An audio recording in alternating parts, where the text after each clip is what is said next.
선지서가 아니고요. 요엘 전에 했던 선지서가 있었죠. 한 장짜리 에돔을 향해서 했던 오바댜 있었습니다. 오바댜. 오바댜를 제일 먼저 했고요. 1장으로 되어져 있었죠. 에돔을 향한 심판의 경고였습니다.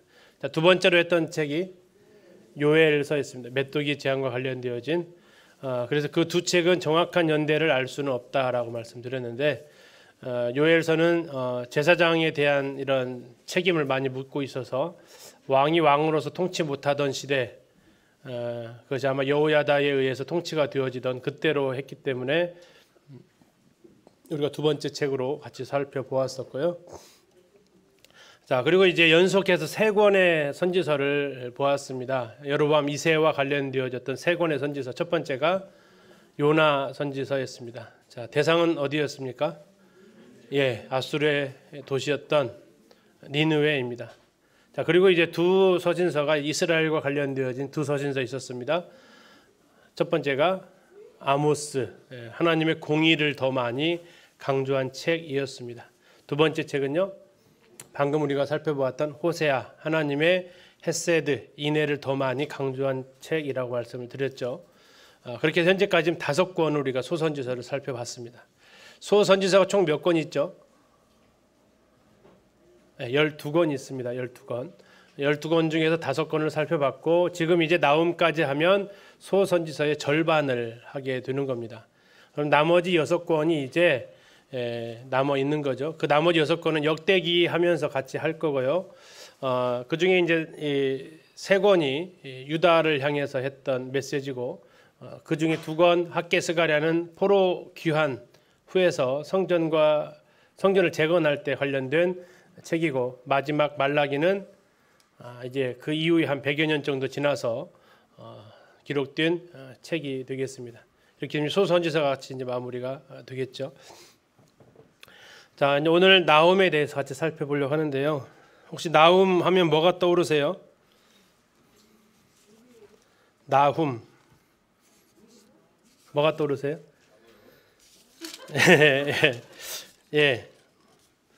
거의 뭐 떠오르는 게 별로 없죠. 그냥 깨끗하죠, 거의. 그렇죠? 자, 오늘 그 백지에다 한번 그려 넣으시게요. 왜 성도님들 잘못은 없습니다. 강단에서 저희들 설교를 안 했기 때문에 저희들 잘못이지. 그러나 이제 읽었는데도 잘 모르신 거죠, 그렇죠? 안 읽으신 건 아닐 겁니다. 통독을 계속 하고 있는데 그래도 별로 남는 게 없는데 이제 이 나움서를 같이 살펴보고 나서 나중에 통독할 때 나움을 읽으시면 분명히 들어올 겁니다. 이 상황이었구나라는 것들이. 그래서 이제 나움을 오늘 같이 살펴보려고 합니다. 자, 나움은 총 몇 장까지 되어져 있죠? 짧습니다, 아주. 3장까지 되어져 있습니다. 그래서 아주 뭐 단순합니다. 자, 나움은 사람 이름입니다. 선지자고요. 나움 1장 1절에 이렇게 나와 있습니다. 니느웨에 대한 경고 곧 엘고스 사람 나움의 묵시의 글이라 라고 있습니다. 자, 그래서 나움은 사람이고 엘고스의 아들이구나 라고 이렇게 엘고스가 고향인 사람이구나 라고 이렇게 알 수 있습니다. 자, 엘고스가 어디냐? 잘 모릅니다. 안 유명하다는 얘기고요. 성경에서 어떤 사건이 나온 곳은 아닙니다. 아마 예루살렘에서 블레셋 가는 그쪽이 한 시골 마을이지 않을까 한 추측을 할 뿐입니다. 정확하지 않습니다. 그런데 이 나움이라는 이름 때문에 가버나움 아까 형님 얘기해 주셨죠. 가버나움 쪽이다라고 주장하는 분들도 일부 계십니다. 가버나움의 뜻이 위로의 마을이거든요. 카파르나훔 이렇게 해서 나훔의 마을이라는 뜻이에요. 나훔의 마을, 나훔이 위로니까 위로의 마을 하는데 학자들은 거의 인정을 하지 않고 있습니다. 왜 그럴까요? 왜 인정을 안 할까요? 가버나움의 뜻이니 그렇게 이제 불린 뭐 이렇게 사람 이름을 따서 이렇게 불릴 정도로 나훔이 상당히 공헌을 했어야 될 거 아닙니까? 그렇죠? 그런 일들 자체가 없으니까. 근데 뭐 다시 얘기하면 그렇게 별로 중요하지 않다라는 겁니다. 그 고향이 별로 그렇게 중요한 것은 아니고 아마 남유다 사람으로 보여집니다. 자, 언제 기록이 되었느냐라는데 크게 양쪽 끝을 볼 수 있습니다. 첫 번째 가장 늦게 기록되었다면 3장에서 나훔 3장에서 노아몬이 멸망당한 것을 기록하고 있습니다. 노아몬 3장에 나와 있는데요. 나중에 살펴볼 겁니다. 노아몬을 다른 말로 하면 테베고요. 더베라고도 하고 테베라고도 하고 테베라고 세계사에서는 이렇게 나옵니다. 또 여행을 가면 이집트를 가면 꼭 가는 장소가 룩소 있습니다. 룩소르 신전이 굉장히 큰 이 곳이 있는데 이집트의 지도 이집트 땅에 있는 곳이 바로 이제 더베 룩소인데 지금 보시면 여기 이집트 땅에서 밑에 있죠.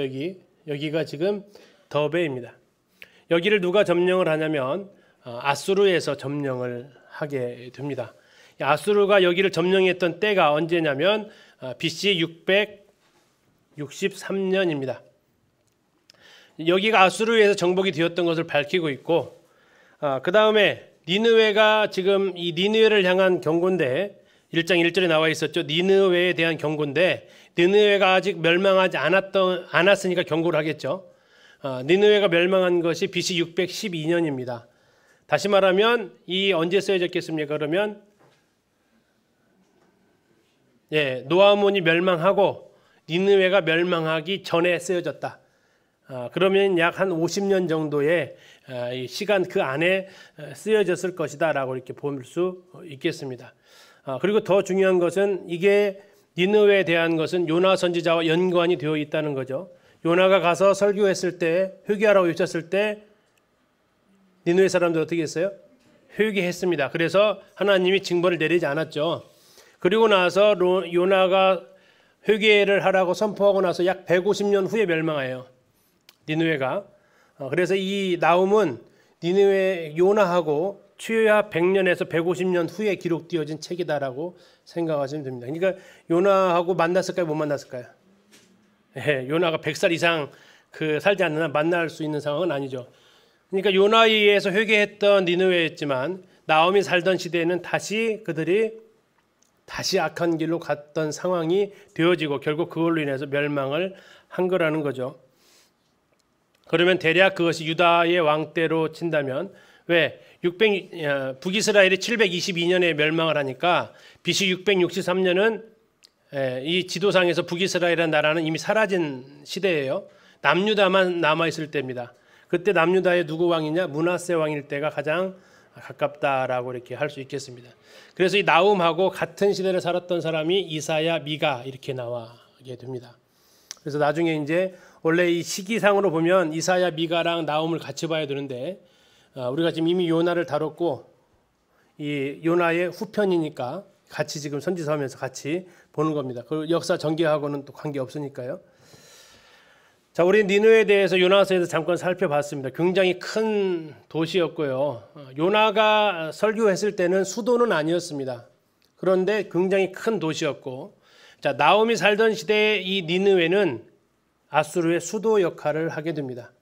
사네립 왕이 이곳을 수도로 정해서 통치하는데 그야말로 이제 나라의 심장부가 해당됐던 아수르의 심장부가 바로 이 니느웨고, 니느웨가 멸망했다는 얘기는 나라가 멸망했다라는 것과 같습니다. 니느웨가 612년에 멸망하고 아수르는 니느웨가 멸망하니까 이제 좀 도망가 살다가 609년에 최종적으로 멸망을 하게 되는데 수도가 이미 함락됐다는 얘기는 끝난 거죠. 전쟁 그 나라의 운명은. 그래서 이 세계 최대의 도시 니느웨, 왜 그때의 가장 큰 나라가 아수르였고 그 아수르에서 가장 큰 도시가 니느웨였기 때문에 그때 당시 가장 큰 도시가 바로 니느웨인 거죠. 미국이 있지 않냐? 그때 미국 아직 가지도 않았던 때니까요. 없어요. 지구상에서 그때 이 세계사의 주름은 이 고대 근동에서 다 잡고 있었습니다. 자, 이 니느웨 그러면 어떻게 발견이 됐느냐? 지난번에 영상을 통해서 잠시 보셨었는데요. 1842년까지는 니느웨가 없는 거예요. 성경에 이렇게 버젓하게 두 책에서 니느웨를 얘기하고 있는데 니느웨가 등장을 안 하는 거예요. 그래서 많은 성경학자들이 공격의 대상이었다고. 성경은 사실이 아니라 꾸며 쓴 책이다. 근데 왜 이게 등장을 안 했을까요? 묻혀 있었어요. 묻혀 있었어요. 뭐에 묻혀 있었어요? 네, 모래에 묻혀 있었단 말이에요. 왜 이렇게 모래에 묻혀 있었냐? 이게 물로 멸망을 당하면서 물 속으로 잠기면서 이게 같이 이렇게 매몰돼 버린 거예요. 매몰되다 보니까 물속에 딱 갇히면서 매몰되다 보니까 유물이 너무나도 깨끗하게 보존되어져 있어요. 그래서 영국이나 이런 프랑스 가보면 정말로 엄청난 유물들이 그곳에 아주 말끔하게 저게 2000년, 2500년, 3000년 돼서 할 정도의 유물들이 아주 지금 봐도 새 것처럼 잘 전시되어져 있습니다. 그것이 바로 이제 묻혀버린 거죠. 바로 물로 이제 멸망할 것을 얘기하는데 바로 이 티그리스 강물이 이제 넘친 이런 흔적을 일부 발견하게 됩니다. 또 불로 탄 것도 발견되는데 여기서 나움에서도 그걸 얘기하고 있습니다. 자, 이 하나님은 왜 나움을 통해서 이 메시지를 쓰게 했느냐? 한번 다시 하나 퀴즈 드릴게요. 이 메시지는 아수르에 전달되었다, 안 되었다? 되었을까요, 안 되었을까요? 아수르를 위한 책이었을까요? 아니면 유다 백성을 위한 책이었을까요? 예. 니느웨를 향해서 경고를 했지만 니느웨 백성은 아마 듣지 못했을 것 같습니다. 왜? 그리고 이것은 글입니다. 가서 선포한 게 아니고 글로 남겼고요. 그래서 이제 이스라엘 이 책 저자가 위로잖아요. 위로. 니느웨 사람들한테 이걸 주면은 위로일까요? 아니죠. 니네 망한다니까 위로가 안 되죠. 근데 이걸 이스라엘 사람한테 읽어주면요. 위로 되네라고 하는 거죠. 그래서 위로의 제목과 잘 어울리는 책이 이 나움서죠. 요나의 경고를 받았는데 요나가 외침 BC 760년도에 외쳤다고 했으니까 612년도에 망했으니까 약 한 150여 년 정도 후에 망하게 되는 거죠. 결국 요나의 꿈은 이루어졌나요? 예, 뭐 그 뒤에 요나가 어떻게 살았는지를 잘 알지 못하기 때문에 아무튼 요나가 그렇게 바라던 일이 현실이 됐습니다. 자, 결국 이것을 왜 기록했느냐? 유다 백성들을 향해서 위로하는 거죠. 위로. 하나님의 백성 유다에 대해서 이제 그들을 계속해서 괴롭혔던 니느웨, 아수르가 심판당하기 때문에 이제 내가 부가 상대적인 거죠. 상대적인 거. 내가 부자예요, 가난해요, 내가랑 누구랑 견주냐에 따라 달라지겠죠. 그렇죠. 집 없는 사람에 비하면 집 있는 사람 부자지만 집 두 채 있는 사람에 비하면 가난한 거죠. 자, 이 유다의 변화는 없어요. 그런데 저 강한 나라가 이게 망해져 버리면서 갑자기 유다가 편안해지는 거죠. 유다에는 아무런 일이 일어나는 게 없어요. 근데 강한 나라가 멸망하면서 이게 오히려 위로를 받는 그것이 지금 이제 나움의 모습입니다. 한번 이제 왜 하나님은 또 하나 생각해 볼 것은 구약의 39권 중에서 왜 2권이나 다른 나라의 이야기를 하나님이 써놨냐라는 거죠. 특별히 이 아수르의 제국인 니느웨에 대해서 왜 2권이나 이렇게 기록을 해 놓았냐를 생각을 해보면 하나님의 대적자들은 결국에 가서 하나님의 심판을 받게 된다라는 거. 아수르. 하나님의 대적자들을 하나님께서 보수하시지만 하나님께서는 택한 백성들을 구원하시는 하나님의 사랑을 보여주는 부분입니다. 자, 그래서 이 나움서는 아수르의 수도 니느웨를 대상으로 썼는데도 불구하고 뭘로 쓰여졌다? 어떤 언어요? 히브리어입니다. 히브리어. 그래서 못 봤을 거다라고 생각할 수 있고요. 당시에 만연해 있던 제국주의는 다른 나라를 식민지로 삼는 게 제국주의입니다. 그래서 이집트를 제국이라고 하진 않습니다. 대국이라고는 하지만 제국이라고 하진 않아요. 식민지 정책을 쓰지 않았기 때문에 이 아수르부터 제국주의로 이제 들어갑니다. 아수르, 바벨론, 페르시아, 헬라, 로마 이 5대 제국이라고 그래서 이제 보통 고대 근대 5대 제국을 이야기를 하는데 바로 그러한 것들이 아수르의 출발점이 되는 거죠. 소선지서 총 12권 중에서 3권이 외국에 대한 기록인데 우리가 보았던 오바댜가 에돔에 대해서 다음에 요나서는 쓴 것이 아니고 가서 말했던 역사의 기록이고 하박국이라는 책이 나오는데 그것은 이제 바벨론에 대해서 다음에 이 나움은 니느웨에 대해서 적국애를 향한 이런 메시지를 담고 있습니다. 자, 답안은 우리 책에 아마 없을 겁니다. 하나님은 요나를 통해서 북이스라엘에게도 이방인이라도 회개하면 심판을 돌이키실 것을 말씀을 하셨죠. 이제는 나홈을 통해서 남유다에게 악에서 돌이키지 않으면 하나님의 심판을 받게 될 것을 말씀해 주는 겁니다. 다시 얘기하면 요나를 통해서 북이스라엘한테 하고 싶었던 말씀이 있어요. 네가 이렇게 여로보암 그 시대에 왕성해가지고 죄를 짓고 있지만 네가 회개한다면 뭐 해주겠다는 얘기예요? 계속 하나님 메시지는 용서해 주겠다. 뭘 봐라? 저 니느웨를 봐라. 내가 용서해 주지 않았냐? 그러니까 너희들 또 돌이켜라라는 겁니다. 자, 이 남유다는 북이스라엘이 어떻게 망했는가를 생생하게 본 민족이에요. 남유다는. 그런데도 그들은 죄에서 돌이키지 않아요. 그래서 하나님께서는 이 나홈서를 통해서 이 유다한테 이야기를 하는 겁니다. 무슨 얘기를요? 너희들도 돌이키지 않으면 심판을 받게 된다. 어디를 봐라? 저 니느웨를 봐라. 저들이 돌이키지 않았기 때문에 저렇게 심판을 받는 것이다. 요나를 통해서는 돌이키면 내가 용서하지 않았느냐. 그들이 돌이키지 않았기 때문에 심판받지 않았느냐. 나홈서를 통해서는.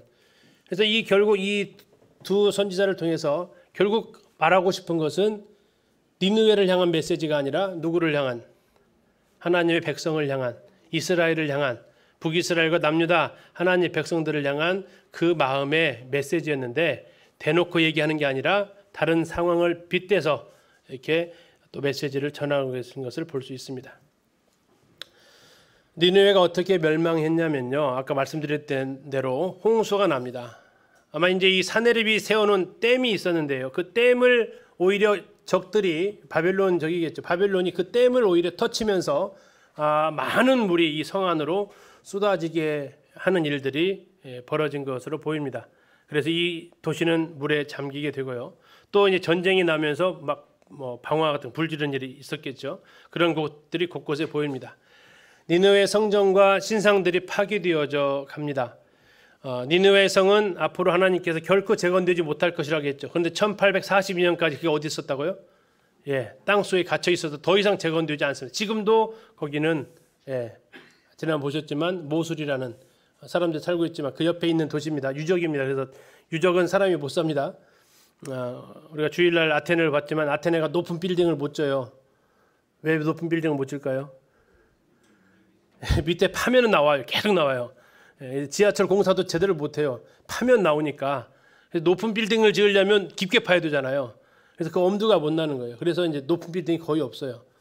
이쪽 유적이기 때문에 거기다 도시를 건설을 못하고 그 옆에다가 지금 지어진 것이 이제 모술이라는 도시인데 더 이상 하나님께서 재건되지 못할 것을 말씀했던 대로 그렇게 됩니다.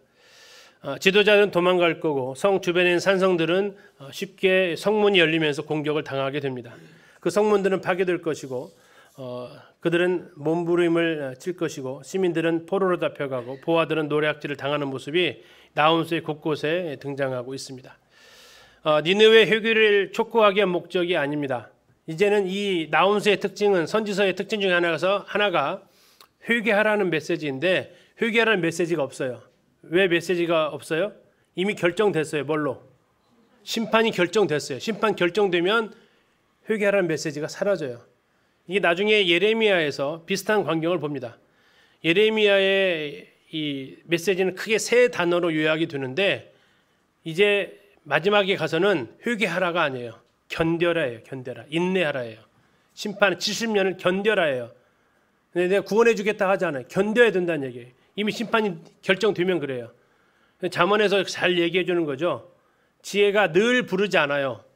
어느 순간 딱 불러도 대답 안 할 때가 있다고요. 이게 바로 이제 그거예요. 그래서 나중에 예레미야서 읽어보면 하나님께서 예레미야한테 무슨 얘기예요? 너 앞으로 기도하지 마예요. 너 앞으로 기도하지 마라고 하나님께서 얘기하세요. 이미 심판 결정됐어. 기도해도 안 들어줄 거니까 이 민족을 기도하지 마라고 하시는데 이 지금 니느웨의 상황이 나홈에게 회개할 것을 얘기하지 않아요. 이미 심판이 결정되어져 있어요. 그리고 그것이 나중에 보게 되면 작정한 대로 돼요. 자, 요나서 나홈서는 보시게 되면 알겠지만 하나님의 긍휼 보여주고 있다면 나홈은 심판을 보여주고 있고요. 요나가 물에서부터 구원받지만 이 나라는 물에 의해서 심판을 받게 됩니다. 왜 심판받냐? 니느웨를 가리켜 3장 1절에서 피의 도성이여 라고 했습니다. 얼마나 많은 피를 흘린지 모릅니다. 그리고 거기는 온갖 기만과 거짓과 도덕질과 방탕의 도시였음을 보여주고 있습니다. 니느웨는 총 3장으로 되어져 있는데 1장에서 하나님께서 니느웨를 향해서 심판을 선포하십니다. 1장을 읽어보면 왜 주일날 설교 안 하시는지를 알 수 있어요. 단어가요 무시무시하게 펼쳐집니다. 일단 보시면 됩니다. 그리고 이것은 오히려 유다에게는 뭐가 돼요? 위로가 된다고요. 자, 그러면 니느웨가 어떻게 심판을 받느냐? 2장에서 니느웨가 처참하게 깨지는 모습을 보여줘요. 엄청나게. 그리고 3장에 가서는 그러면 니느웨가 왜 멸망을 받았는지 이것을 보여주고 있습니다. 자, 그러면 살펴보겠습니다. 자, 나훔 1장입니다. 니느웨에 대한 경고, 곧 엘고스 사람 나훔의 묵시의 글이라, 이렇게 시작을 합니다. 그러면서 하나님은 2절부터 바로 얘기하십니다. 여호와는 질투하시고 보복하시는 하나님인데 누구한테 보복하신다고요? 자기를 거스리는 자에게 보복하십니다. 누구에게 진노를 베푸시냐면 자기를 대적하는 자에게 진노하시는데 이게 누굴까요? 이게 아수르였다는 얘기입니다. 이 니느웨였다는 얘기입니다. 그런데 3절에 보면 2절과 완전히 반대되는 표현이 나옵니다. 여호와는 어떤 분이라고요? 노하기를 더디하신대요. 근데 왜 심판하세요? 네, 그렇죠. 많이 참은 겁니다. 다시 말하면 이것은 그러면 하나님 왜 이들을 지금까지 놔뒀습니까? 그때 하나님께서 하시는 말씀이 그거예요. 내가 노하기를 더디하기 때문에 참았지만 이제는 심판이다라고 하나님 선언하시는 겁니다. 권능이 크시며 벌 받을 자를 결코 내버려 두지 아니하시느니라. 자, 2절에 나와 있는 이 표현을요. 이 단어 하나하나가 참 3절에 나와 있는 표현을 다른 번역으로 새 번역으로 읽어 드릴게요. 주님은 좀처럼 노하지 않으시고 권능도 한없이 많으시지만 주님은 절대로 죄를 벌하지 않은 채 내버려 두지는 않으신다. 노하지 않으시고 권능도 많고 이게 힘없어서 지금 놔둔 것도 아니고 오래 참고 놔두지만 그러나 죄를 벌하지 않은 채 내버려 두지는 않으신다. 이게 지금 하나님을 향한 묘사입니다. 그리고 그것을 4절 5절을 통해서 하나님이 어떠한 분이신지를 얘기하세요. 3절 중반절부터 여호와의 길은 회오리 바람과 광풍에 있고 4절 그는 바다를 꾸짖어 그것을 말리시며 홍해 사건을 떠오르게 합니다. 모든 강을 말리시나니 요단강을 건너는 사건을 떠올리게 합니다. 바산과 갈멜이 쇠하며 레바논의 꽃이 시드는도다. 그로 말미암아 산들이 진동하며 작은 산들이 녹고 그 앞에서는 땅 곧 세계와 그 가운데 있는 모든 것들이 솟아오른도다. 모든 천지 만물을 주관하는 큰 권능의 하나님의 모습을 보여주고 있어요. 하나님이 지금 죄인들을 심판 안 하시는 이유가 뭐예요? 그러면 힘이 없어서가 아니라고요. 이런 놀라운 능력자이신데 오래 참으시기 때문에 안 하셨다라는 얘기입니다. 그러나 죄를 벌하지 않은 채 내버려 두지는 않으신다. 반드시 심판은 하신다라는 겁니다. 반면에 하나님은 7절 선하시며 환난 날에 산성이시라. 자, 이 아수르가 멸망하는 것은 아수르에게는 굉장히 슬픈 소식이었지만 반대로 이스라엘은요 위로의 소식이었던 거죠. 자, 이스라엘에게 하나님은 이런 심판하신 하나님이 아니라 어떤 하나님으로 나타난다고요? 선하신 분, 보호해 주시는 분, 피난처로 보호해 주시는 분, 이렇게 표현이 되어진다고요. 자, 8절에 얘기하십니다. 그가 범람하는 물로 그곳 어딜까요? 니느웨죠. 범람하는 물로 그곳을 진멸하시고 자기의 대적들 아수르 군사들을 흑암으로 쫓아내신다. 죽게 버리신다라는 얘기죠. 자, 9절부터는 이제 하나님께서 니느웨를 향해서 말씀하시는 겁니다. 내가 니느웨를 온전히 멸망시키겠다라는 겁니다. 9절을 세 번역으로 읽어드리겠습니다. 그들이 아무리 주님을 거역하여 음모를 꾸며도 주님께서는 그들을 단번에 없애버리실 것이니 두 번까지 수고하지도 않으실 것이다. 자, 9절에 뭐라고 했냐면 다시 일어나지 아니하리라. 이것을 어떻게 번역했다고요? 두 번까지 수고하시지 않으실 것이다. 두 번 칠 것도 없다라는 거예요. 한 번 딱 치면 그들은 멸망할 것이다라고 지금 얘기하시는 겁니다. 그러면 그 한 번 치는 거죠. 어떻게 치는 거예요? 아주 매섭게 치는 거죠. 자, 너희 가운데서 한 사람이 나왔다. 11절입니다. 여호와께 악을 꾀하는 한 사람이 너희 중에서 나와서 사악한 것을 권하는도다. 이건 나중에 이제 더 들어가면 BC 700년경에 사네립이 유다를 쳐들어왔습니다. 그리고 랍사게라는 사람이 하나님을 비방하는 이야기를 합니다. 여호와가 누구길래 우리 대왕의 손에서 건져낼 수 있느냐? 아무 왕도 아무 신도 우리 대왕의 손에서 건져낸 사람이 신이 없었다 하면서 하나님을 모욕하는 행위를 합니다. 하나님 그걸 들으셨어요? 안 들으셨어요? 들으셨죠. 그래서 11절에 얘기하시는 거예요. 여호와께 악을 꾀하는 한 사람이 너희 중에서 나와서 사악한 것을 권하도다. 하나님 들으시는 겁니다. 12절 여호와께서 이같이 말씀하시 그들이 비록 강하고 많을지라도 반드시 멸절을 당하리니 단어 자체가 굉장히 세죠. 멸절을 당하리니 그가 없어지리라. 내가 전에는 너를 괴롭혔으나 다시는 너를 괴롭히지 아니할 것이라. 이제 아수르를 통해서 유다가 괴롭힘을 당하지 않을 것을 말씀하고 있습니다. 14절 나 여호와가 너에게 대하여 명령하였나니 네 이름이 다시는 전파되지 않을 것이라. 니느웨가 더 이상 전파되지 않는다는 겁니다. 내가 너의 신들의 집에서 새긴 우상과 부은 우상을 멸절하며 내 무덤을 준비하리니 이는 네가 쓸모없게 되었습니다. 니느웨에게서 계속해서 하나님께서 엄한 말로 책망하시는 것을 볼 수 있습니다. 그러나 15절 볼지어다 아름다운 소식을 알리고 무슨 소식일까요? 아름다운 소식. 니느웨가 망했다라는 소식입니다. 아름다운 소식을 알리고 화평을 전하는 자의 발이 산 위에 있도다. 유다야 네 절기를 지키고 네 서원을 갚을지어다. 악인이 진멸되었으니 그가 다시는 네 가운데로 통행하지 아니하리로다. 다시는 아수르 사람을 보지 못하게 될 것이다. 아름다운 소식을 전했다. 이걸 말씀을 보는데요. 이 장면이 딱 떠올랐어요. 무슨 장면 같으세요? 히로시마 원폭입니다. 8월 6일 날 일본이 원자폭탄에 의해서 나라가 이꼴이 되죠.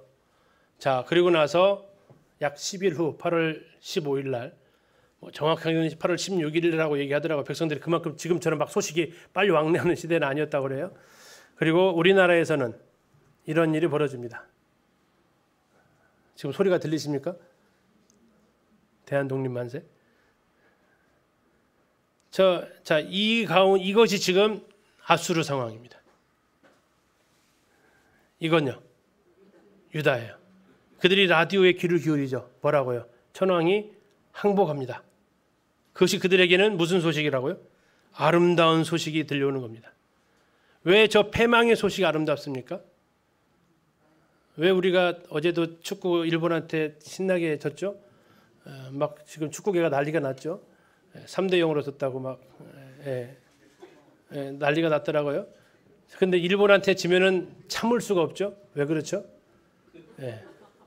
독립기념관 가서 보면 알아요. 얼마나 그들이 악랄하게 우리 민족에 대해서 괴롭혔는지. 자, 나중에 3장에 보면 아수르가 패망했다는 소식이 유다만 좋아했을까요? 아니요. 다른 나라를 좋아합니다. 왜요? 그렇게 포악하게 했어요. 아수르가. 그리고 지난번 그 영상을 통해서 봤어요. 그렇게 포악해 가니까 3장에 가서 보면 이 아수르가 망했다고 하니까 아이고 어쩐데 안 됐다 이렇게 하는 게 아니라 박수 막 쳐서 박수. 이게 지금 아수르의 상황이었어요. 저렇게 되니까 우리나라 사람들이 만세를 불렀던 것처럼 이게 떠오르더라고요. 우리나라 백성들에게는 일본의 망한 것이 독립이 되었어요. 그렇죠? 이게 이제 지금 나움서에서 볼 수 있는 하나의 장면이 아닌가 싶습니다. 자, 그러면 니느웨가 어떻게 멸망했느냐? 멸망하는 모습이 2장에 잘 나타나 있습니다. 자, 2장 1절 파괴하는 자가 너를 치러 올라왔느니 파괴하는 자는 바벨론입니다. 너는 아수르입니다. 바벨론이 아수르를 치려고 올라왔습니다. 자, 그러면서 이제 그 다음 단어가 나오는 잘 한번 보세요. 너는 산성을 지키며 길을 파수하며 내 허리를 견고히 묶고 내 힘을 크게 굳게 할지어다. 이거 누가 말했을까요? 아수르 왕이 명령을 내린 걸까요? 아니면은 다른 사람이 한 걸까요? 우리 성경을 보면 아수르 왕이 지금 이제 전쟁이 일어나니까 방어해라, 수비하라는 것처럼 들리지만 하나님이 하시는 말씀이에요. 다시 말하면 이렇습니다. 한 산성 한번 지켜보시지. 길을 한번 잘 파수해 보시지. 네 허리를 견고히 묶고 힘을 크게 해서 한번 굳게 지켜보시지. 되나? 이 말투입니다. 이해가세요? 예. 나중에 이제 뭐 세번역성에 이렇게 읽어보시면 딱 그 말투로 나와 있어요. 그렇게 한다 할지라도 막지 못한다라는 겁니다.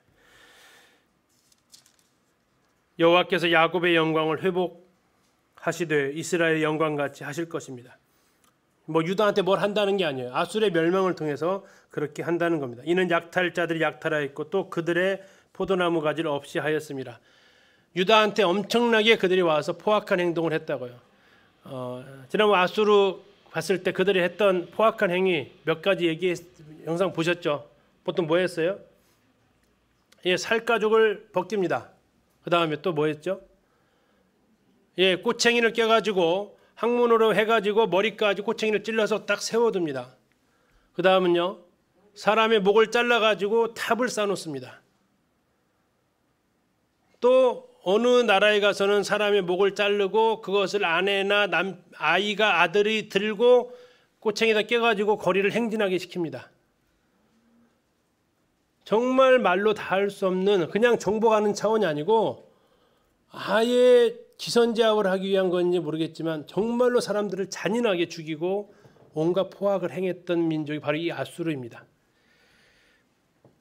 자, 그를 물리치러 오는 군대 바벨론의 군사의 모습이 3절에 나와 있습니다. 용사들의 방패는 붉고 그의 무사들의 옷도 붉으며 그 항우를 버리는 날에 병거의 수가 번쩍이고 노송나무 창이 요동하는도다. 그의 병거는, 바벨론의 병거는 미친 듯이 거리를 달리며, 미친 듯이 거리를 달린다는 얘기는 막을 자가 없다라는 겁니다.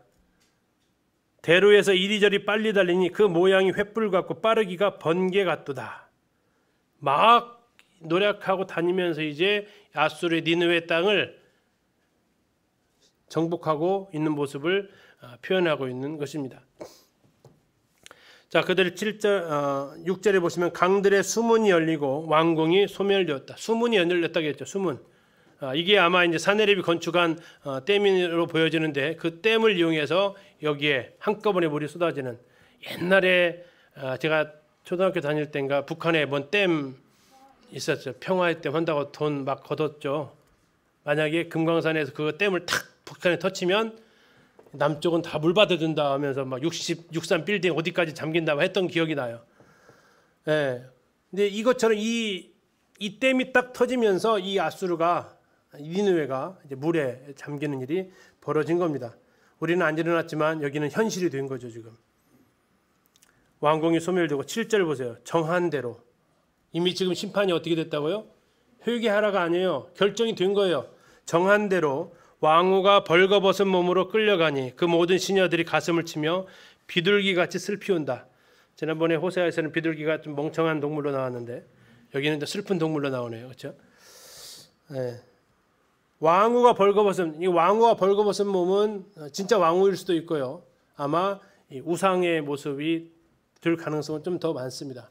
공동 번역에서는 신상으로, 니느웨에서 섬겼던 여신으로 표현되어지기도 합니다. 아무튼 이제 완전히 나라가 멸망하는 것을 보게 됩니다. 자, 9절 세 번역으로 읽어드리겠습니다. 자, 노력하는 장면입니다. 은을 털어라, 금을 털어라, 얼마든지 쌓여 있다. 온갖 진귀한 보물들이 많기도 하구나. 털리고 털려서 빈털터리가 되었다. 떨리는 가슴, 후들거리는 무릎, 끊어질 것 같이 아픈 허리, 하얗게 질린 얼굴들. 아수르의 모습으로 표현하고 있는 겁니다. 그 무시무시한 사람들 아까 3절에 보셨잖아요. 붉은 옷 입고 막 무기 들고 와가지고 노력하니까 거기에 있는 아수르 사람들이 하얗게 질려버린 모습을 표현하고 있습니다. 모든 낯이 빛을 잃도다. 이것을 하얗게 질려버린 얼굴들. 자, 그러면서 이제 하나님께서 아수르를 한번 비웃으십니다. 뭐라고 비웃으면요, 11절입니다. 이제 사자의 굴이 어디 있느냐. 아수르를 상징하는 동물이 사자예요. 자, 이제 사자의 굴이 어디냐. 젊은 사자가 먹을 것이 어디냐. 전에는 수사자, 암사자가 그 새끼 사자와 함께 거기서 다니되 그것들을 두렵게 할 자가 없었으며 수사자가 그 새끼를 위하여 먹이를 충분히 찢고 그의 암사자들을 위하여 움켜 사냥한 것으로 그 굴을 채웠고 찢은 것으로 그 구멍을 채웠도다. 아수르가 얼만큼 노력을 많이 해왔는지를 보여주는 비유죠. 그렇기 때문에 아까 8절 9절을 읽으면서 은을 털어라 금을 털어라 얼마든지 쌓여있다. 온갖 진귀한 보물이 많기도 하구나. 털리고 털려서 빈털터리가 되었다. 자, 이 수사자 암사자, 수사자가 이제 아수르 왕이죠. 노력을 해가지고 왕궁에다가 곳곳에다 막 쟁여놓은 겁니다. 쌓아놓은 겁니다. 그걸 가지고 이제 왕비 그 암사자가 또 새끼사자가 그걸 가지고 누리면서 온갖 나쁜 짓들을 해온 상황을 지금 말씀하고 있는 거죠. 하나님께서 13절에 말씀하십니다. 만군의 여호와의 말씀에 내가 너의 대적 아수르의 대적이 되어 너의 병거들을 불살라 연기가 되게 하고 네 젊은 사자들을 칼로 멸할 것이며 내가 또 네 노력한 것을 땅에서 끊으리니 너의 파견자의 목소리가 다시는 들리지 아니하리라. 하나님께서 그들을 심판하시겠다는 겁니다. 영국에 갔을 때 아수르관에 갔더니 이런 그림이 있었습니다. 지난번 영상이 잠깐 나왔었는데요. 자, 무슨 장면 같으세요? 사자 사냥하는 겁니다. 사자 사냥. 자, 사자 사냥하고 역시 사자 사냥하는데 제일 압권인 장면은 이제 이 장면이었습니다. 사자를 갖다가 지금 어떻게 하고 있어요? 멱살을 사자 멱살을 탁 잡고 있어요.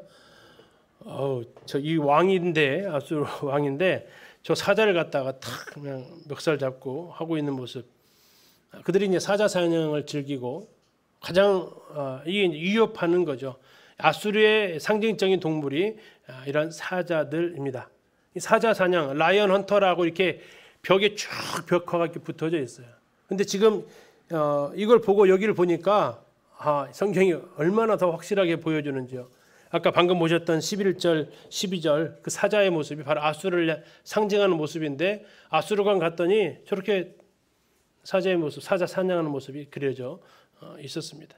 자, 그러면 왜 이렇게 이 성은 심판을 받아야 했는가? 3장에서 그 이유를 얘기해 주고 있습니다. 화 있을진저 피의 성이여 이렇게 나와 있습니다. 자, 세번역 성경으로 읽어드리겠습니다.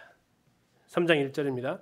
너는 망한다 피의 도성 거짓말과 강포가 가득하며 노략질을 그치지 않는 도성. 공동번역은 이렇게 표현하고 있습니다. 피로 절은 이 저주받을 도시야. 협잡이나 해먹고 약탈을 일삼고 노략질을 그치지 않더니. 이게 지금 아수르의 니느웨가 멸망받는 이유입니다. 화 있을진저 피의 성이요 그 안에는 거짓이 가득하고 포악이 가득하며 탈취가 떠나지 않는다. 온갖 노략질이 계속해서 이어졌다라는 겁니다. 자, 3장 2절인데요. 휙휙하는 채찍 소리, 윙윙하는 병거 바퀴 소리, 뛰는 말, 달리는 병거, 충돌하는 기병, 번쩍이는 칼, 번개 같은 창, 죽임당한 자의 때, 죽음의 큰 무더기, 무수한 시체여 사람이 그 시체에 걸려 넘어지니. 이게 지금 바벨론에 의해서 니느웨가 공격당하는 모습을 그린 겁니다. 우리 개역 성경 중에서 성경이 없는 표현을 쓴 원어에 없는 표현을 쓴 부분이 여기에요. 원어에는 휙휙 없어요. 윙윙 없어요. 근데 실감나게 하시려고 써 넣은 것 같아요. 실감나죠? 아무튼 니느웨가 아주 처참하게 바벨론에 의해서 짓밟히는 장면을 보여주고 있는데 시체가 어떻다고요? 죽음의 큰 무더기를 이루어서 무수한 시체가 사람이 시체에 걸려 넘어지는 이런 일들이 온 곳 곳곳에 이제 시체가 널려 있는 상황을 보여주고 있습니다. 자, 이게 첫 번째 죄가 뭐였냐면 바로 이렇게 사람들을 향해서 온갖 포악을 행했다라는 겁니다. 피의 성이었습니다. 두 번째 멸망의 이유는 4절입니다. 이는 왜 망했느냐? 이는 마술에 능숙한 미모의 음녀가 많은 음행을 함이라. 그가 그의 음행으로 여러 나라를 미혹하고 그의 마술로 여러 족속을 미혹하느니라. 자, 음행하는 능숙한 미녀, 마술에 능숙한 미모의 음녀. 이게 바로 아수르를 향한 표현입니다. 이걸 가지고 주변 나라들을 농락했다라는 겁니다. 자, 이거 두 가지로 볼 수 있는데요. 하나는 그들의 종교적인 모습입니다. 그들의 종교를 통해서 이 아수르의 종교를 수입했던 유다의 정신 나간 왕이 하나 있죠. 아하스라는 왕입니다. 세계 최대 강국 아수르에 가서 그 제단의 모양을 본떠 가지고 요즘 말로 하면 팩스 전송한 거예요. 이대로 유다에다도 하나 복제품 그대로 만들어라. 이런 식으로 해가지고 아마 그들을 이렇게 음행하게 하는 유다를 향해서. 자, 또 하나는 그들의 술수입니다. 거짓말이에요. 속임이에요. 속임. 자, 무슨 행동을 하냐면 나중에 아하스가 이 아수르에게 도움을 요청합니다. 지금 아람하고 북이스라엘 연합군이 우리를 공격하는데요. 하나님한테 가지 않고 이사야에서 나오는데 하나님한테 도와달라고 하지 않고 아수르한테 도움을 요청을 해요. 아수르가 마침 전쟁이 명분을 얻어서 오는데 그러면 남유다한테는 어떻게 해줘야 돼요?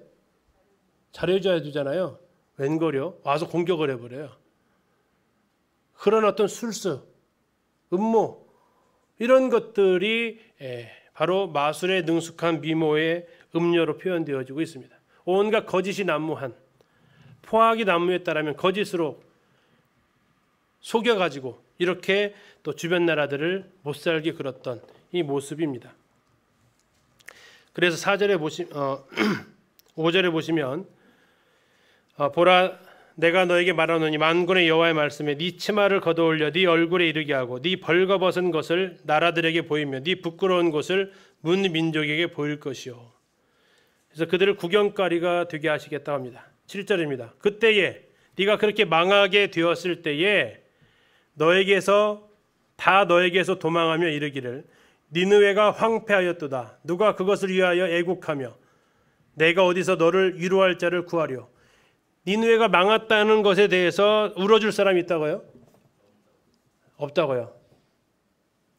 그를 위해서 위로해 줄 사람이 있다고요? 장례식장을 한번 생각해 보세요. 고인이 돌아가셨는데 그 자리에서 누가 없다고요? 울어주는 사람이 하나도 없다고요. 위로해 주는 사람이 없다고요. 아이고 안 됐네 말하는 사람이 없다고요. 뭐라고 했겠어요? 이럴 줄 알았지. 그렇게 하더만. 그렇게 악착같이 하더만. 그러는 쓸쓸한 적막함이 흐르는 장례식장처럼 아수르가 멸망할 때에 주변의 모든 나라들이 거기에 대해서 슬퍼하지도 거기에 대해서 안타까워하지도 그들을 보호해주지도 아무도 그들을 향해서 은혜를 베풀지 않는다라는 겁니다. 자, 8절은 이 아수르의 교만을 얘기를 하는데요. 자, 아수르 사람들이 이제 생각을 한 겁니다. 우리나라는 망한다고 생각했을까요? 절대 그렇지 않았겠죠. 누가 우리를 당할 거냐 했겠죠. 그래서 그들이 얘기를 하는 겁니다. 우리 이 제국을 감히 누가 손을 댈까? 하나님 말씀하십니다. 8절 네가 어찌 노아몬보다 낫겠느냐. 이 노아몬이 나오죠. 테베, 룩소르가 나오는 겁니다. 자, 그들은 이 아수르 사람들은 잘 아는 거예요. 자기들이 점령했던 도시니까. 그는 노아몬은 강들 사이에 있으므로 물이 둘렀으니 바다가 성로가 되었고 바다가 방어벽이 되었다. 너희는 지금 해자를 둘러가지고 겨우 보호하고 있지만 이 노아몬이라는 이곳은 해자가 아니라 뭐가요? 큰 강들이 있고 바다가 그렇게 보호하고 있어도 망했다는 얘기입니다.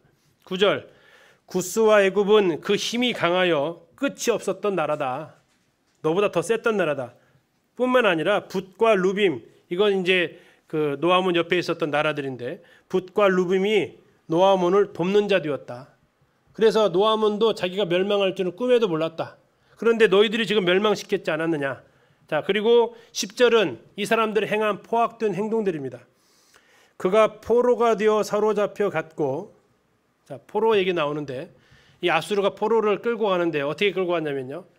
코에다가 이렇게 구멍을 뚫습니다.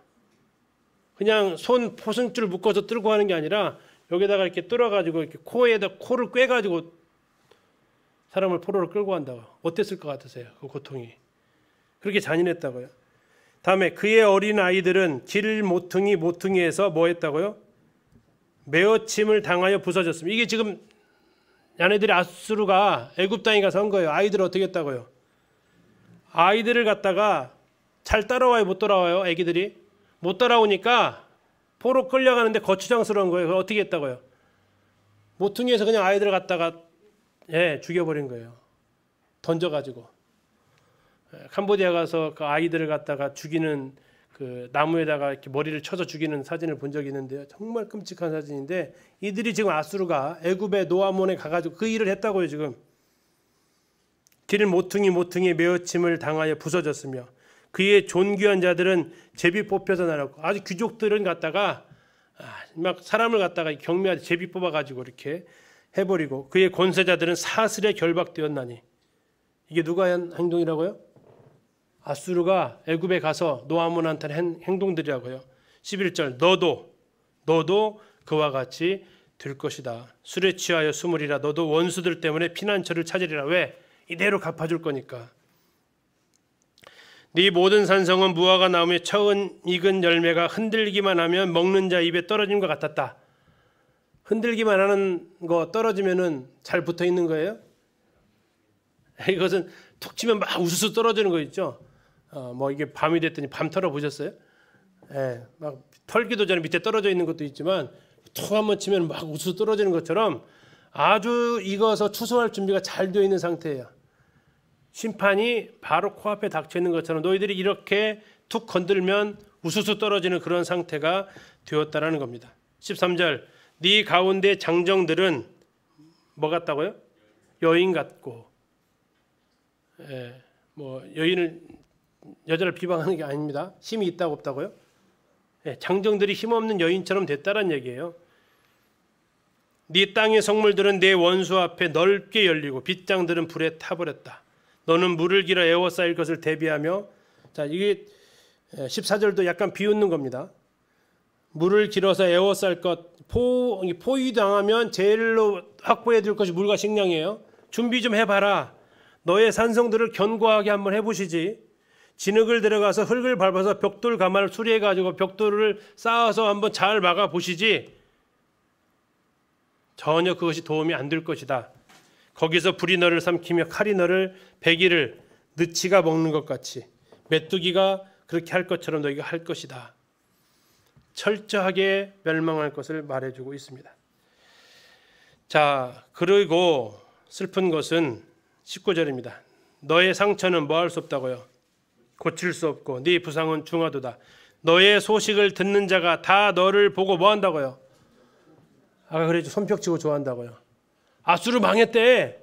그런데 사람들에게는 아까 대한독립 만세처럼 손뼉치고 좋아하는 일이 벌어진다는 얘기입니다. 이는 그들이 항상 너에게 행패를 당하였음이 아니더냐. 자, 아까 말씀드렸던 아수르 제국이 이렇게 하고 다녔대요. 지금 손에 들고 있는 게 뭐예요? 이거 뭐 이렇게 들고 왔다고 이렇게. 자, 지난번에 보여드렸던 이게 지금 뭐 하는 장면이라고요? 가죽 벗기는 장면이에요. 살갗을 가죽 벗기는 장면이에요. 이게 어디서 행한 거냐면요. 유다 땅 라기스에서 행한 일들이에요. 라기스 성에서. 다음에요. 꼬챙이에다가 끼워가지고 사람을 이렇게 메어 달아서 죽였어요. 이게 지금 한 거예요. 아까 애굽에 가서는 애기들 막 그렇게 죽여버리고 이랬던 이 피해 도성 하나님이 반드시 심판할 수밖에 없고 네가 심판을 당할 때에 사람들은 너를 향해서 박수를 칠 것이다. 그런데 왜 이것이 유다에게 위로의 소식이에요? 너를 그렇게 괴롭혔던 그들이 다시는 너희 눈에 보이지 않을 것이다. 그러나 한 가지 더 기억해라. 너희도 회개하지 않으면 어떻게 된다? 망한다. 저렇게. 어떻게? 니느웨처럼. 그러면 그들이 어떻게 됐을까요? 우리는 그 뒷이야기를 알고 있어요. 유다가 어떻게 했죠? 회개해요? 안 해요. 요즘 100일 통독 범위가 에스겔서예요. 거기서 그들이 범하고 있는 죄악들이요. 아주 샅샅이 나와 있어요. 막 읽어보면요. 와, 이렇게까지도 하는구나 할 정도로 나와 있어요. 회개하지 않아요. 그랬더니 결국 어떻게 돼요? 이 똑같은 벌을 당해요. 대표적으로 왕이 두 눈이 뽑히잖아요. 예, 그들이 바벨론까지 잡혀가요. 저 아수르 땅에 있는 저 니느웨까지가 아니라 거기서 더 간 만큼 또 내려가는 바벨론까지 그 포로 신세로 끌려가는 게 유다의 상황이 돼버립니다. 경고를 들었잖아요.